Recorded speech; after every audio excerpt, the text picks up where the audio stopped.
రాకుమారి, ఈ పువ్వులు నీకు ఇష్టమని తెచ్చాను. నా ఇష్టం ఇన్నాళ్లకు మీ దృష్టికి వచ్చిందా? అదృష్టవంతురాలు.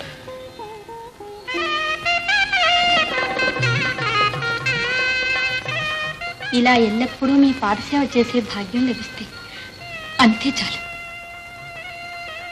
రాకుమారి, నాకు మాత్రం అంతకంటే అదృష్టమేముంది. కాదు,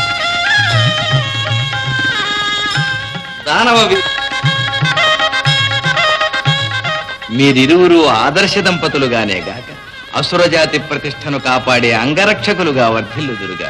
నాయన చిరంజీవి, నీ పరిపాలనలో ఇంతవరకు తమకెదురు లేదని విర్రవీగిన దేవతలందరూ తమ గర్వాన్ని విడనాడి నీ పాదాల